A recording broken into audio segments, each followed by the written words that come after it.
कश्मीर में से धारा 370 हटाने के बाद, आर्टिकल 370 हटाने के बाद कश्मीर की हालत बद से बदतर और खराब हो चुकी है। हाँ। कश्मीर का नौजवान आतंकवाद की ओर जा रहा है। देश की जो मीडिया है वो मंदिर, मस्जिद, ज्ञानवापी, ताजमहल, कुतुब मीनार इन सब में लगी है। ये लोग साधु महात्मा के बेस में ये इस देश के अंदर लुटेरे हैं। ये कौरव और कंस हैं इस देश के अंदर। ये लोग ऐसे लोग हैं, ये एक नेता मुंह से नहीं बोलता। और भारतीय जनता पार्टी के नेता तो इतने बेशर्म हैं जो तिरंगे झंडे का भी अपमान करते हैं। पूजा मंदिर में भी होती है और नमाज मस्जिद में भी होती है। दोनों काम तो एक ही कर रहे हैं ना। कोई अगर दिया जला के भगवान को याद करता है तो कोई नमाज पढ़ के अल्लाह को याद करता है।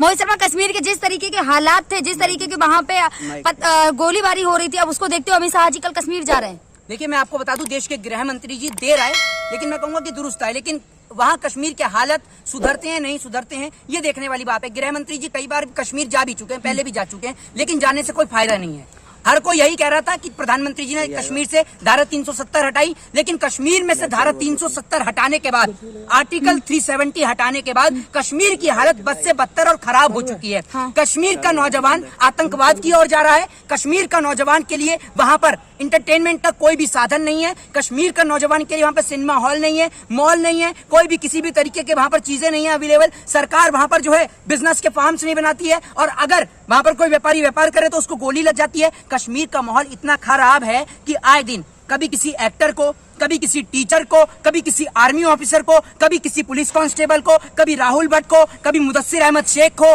कभी जो वहां की जो एक्टर है, महिला जो एक्टर है उनको। तो यहाँ कश्मीर में आए दिन गोलियां लग रही हैं, आए दिन डेली हत्या हो रही है, और कश्मीर के अंदर रहने वाले कश्मीरी पंडित बेचारे परेशान हैं।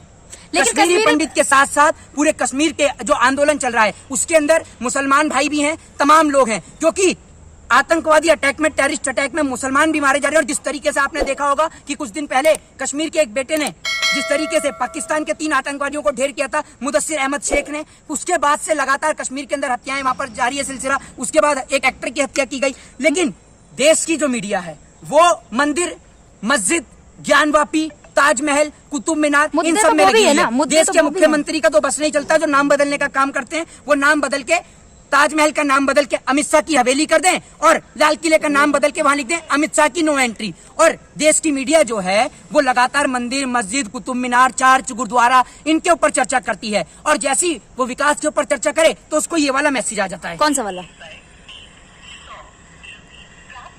ये पेटीएम का मैसेज आप दिखा रहे हैं। और जैसे पत्रकारों को ये मैसेज आता है उसके बाद से पत्रकार दोबारा से शुरू हो गए। क्या देश के सर्वश्रेष्ठ प्रधानमंत्री हैं नरेंद्र मोदी? क्या मोदी जी का है 56 इंच का सीना? और अभी तो इस लेमलाइट में दोबारा से अक्षय कुमार भी आ गए हैं। हाँ। जो मोदी जी से सवाल करते थे कि आम काट के खाएं या आम चूस के खाएं। ठीक है, तो मोदी जी ने बताया, मुझे नहीं पता कि क्या बताया, काट के खाएं या चूस के खाएं। दूसरी बात ये कि ये लोग सिर्फ देश का माहौल खराब कर रहे हैं। इनके पास एजुकेशन के लिए कोई फिल्में नहीं है, और जिस तरीके से कंगना रनावत की जो भी फिल्म आपने देखा, हाँ। पूरी तरीके से, जिस तरीके से आपने देखा कि पूरी तरीके से वो फिल्म जो है वो फ्लॉप गई।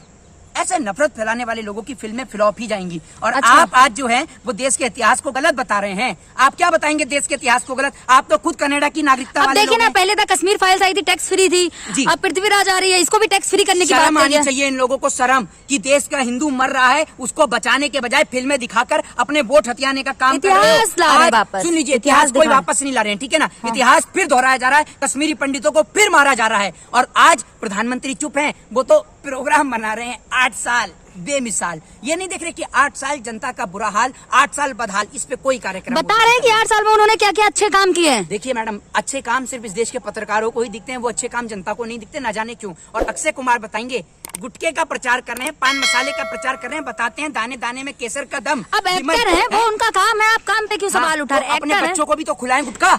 अक्षय कुमार अपने परिवार के सदस्य को खिलाते हैं, पान मसाला देते हैं, अपने घर पे जाते हैं, अपने पिताजी माताजी या किसी को कहते हो कि लो नहीं खाना मत लाओ मेरे लिए, मैं तो विमल से काम करूंगा। खाना या ना खाना पर्सनल है किसी की। प्रधानमंत्री मशरूम खाते हैं, अक्षय कुमार जैसे नफरती चिंटू लोग विमल गुटके का प्रचार कर ये लोग बढ़िया बढ़िया खाना खाते हैं, देश की गरीब जनता के बच्चों को ये प्रचार करते हैं। नफरती चिंटू से क्या मतलब है आपका? नफरती चिंटू से मतलब ये है कि इस प्रकार की फिल्में जो देश में हिंदू और मुसलमान, जो कि देश के 2 भाई हैं, 4 भाई हैं इस देश के, हिंदू, मुसलमान, सिख और ईसाई, लेकिन वो नफरती नफरती लोग, नफरती चिंटू उनको कहा जाता है। वो लोग जो देश का माहौल खराब करते हैं, एजुकेशन, हेल्थ और डेवलपमेंट के नाम से लोगों का ध्यान हटाने के लिए, देश के अंदर बेरोजगारी से नौजवान का ध्यान हटाने के लिए इस प्रकार की फिल्में और इस प्रकार की तमाम चीजें लेकर आते हैं। इसीलिए इन लोगों को नफरती चिंटू कहा। योगी जी ने मूवी देखते ही कहा है कि टैक्स फ्री हो जानी चाहिए। योगी जी तो बिल्कुल फ्री पड़े हैं, उनका तो काम ही मूवी देखने का है। पहले वो कंगना रनावत की फिल्म देखने के लिए कह रहे थे कि मैं तो चुनाव के बाद कंगना रनावत की ही फिल्म देखूंगा। अब वो कह रहे हैं ये फिल्म टैक्स फ्री हो जानी चाहिए। एक बात आप मुझे बता दीजिए, आपने कभी बोला इस देश के अंदर पढ़ाई टैक्स फ्री हो जानी चाहिए? राष्ट्रवादी लोग हैं। आपने बोला कि एजुकेशन, राष्ट्रवादी लोगों के लिए एजुकेशन जरूरी नहीं है?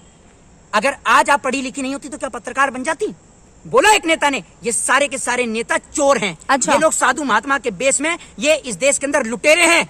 ये कौरव और कंस हैं इस देश के अंदर। ये लोग ऐसे लोग हैं, ये एक नेता मुंह से नहीं बोलता। और भारतीय जनता पार्टी के नेता तो इतने बेशर्म हैं जो तिरंगे झंडे का भी अपमान करते हैं। तिरंगे झंडे का अपमान करने वालों को सजा भी है। और ये बोलते हैं कि तिरंगे झंडे की जगह आरएसएस का झंडा होना चाहिए। बेशर्म लोगों, तुम्हें तिरंगे का सम्मान नहीं कर सकते। हिंदुस्तान में अगर रहना होगा तो तिरंगे का सम्मान करना होगा। और कोई भी व्यक्ति अगर तिरंगे का सम्मान नहीं करेगा, चाहे वो भाजपा का अनपढ़, जाहिल और गवार नेता ही क्यों ना हो, उसको भारत देश में रहने की कोई जरूरत नहीं है। ये भारत देश के अनपढ़, जाहिल, गवार नेता जो तिरंगे का अपमान करते हैं, हमारा देश का तिरंगा नहीं चलेगा दो रंगा। ये देश का तिरंगा है और तीन रंग का ही रहेगा। और ये तीन रंग ये संकेत देते हैं, ये मैसेज देते हैं, संदेश देते हैं कि देश का हिंदू, मुसलमान, सिख और ईसाई, ये चार भाई एक थे, एक हैं और एक रहेंगे। नरेंद्र मोदी, अमित शाह, योगी आदित्यनाथ जैसे कितने भी नफरती लोग आ जाएं, कभी इस देश का माहौल खराब नहीं कर सकते। मोहित शर्मा, ज्ञान वापी मस्जिद की जो वीडियो लीक हुई है उस पर क्या कहना चाहेंगे? उसमें तो अवशेष मिले हैं ना मंदिर ऐसे लोग हैं कि मंदिर और चलिए बाना सब जगह मंदिर तो बना लेंगे, मंदिर में पूजा करने के लिए हिंदू कहाँ बच रहा है? हिंदू तो वहाँ धरना दे रहा है। कभी हिंदू की बेटी के साथ बलात्कार हो रहा है, बलात्कार करने वाले बीजेपी के एमएलए होते हैं। बीजेपी इतनी बेशरम पार्टी है, बलात्कारी इनकी पार्टी में, ऐसे नेता इनकी पार्टी में जो असेंबली में बैठ के पॉर्न वीडियोस देखते हैं, इनके पास सारे नेता हैं।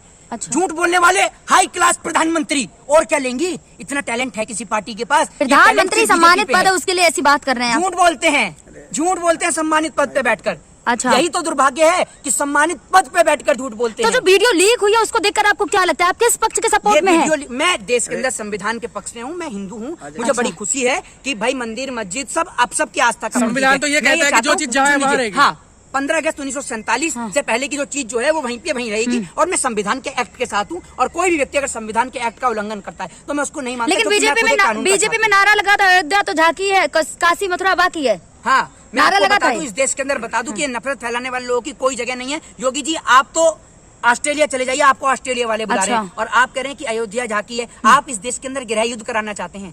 क्या चाहते हैं आप? इस देश का हिंदू मुसलमान आपस में लड़ जाए? अरे पूजा मंदिर में भी होती है और नमाज मस्जिद में भी होती है। दोनों काम तो एक ही कर रहे हैं ना।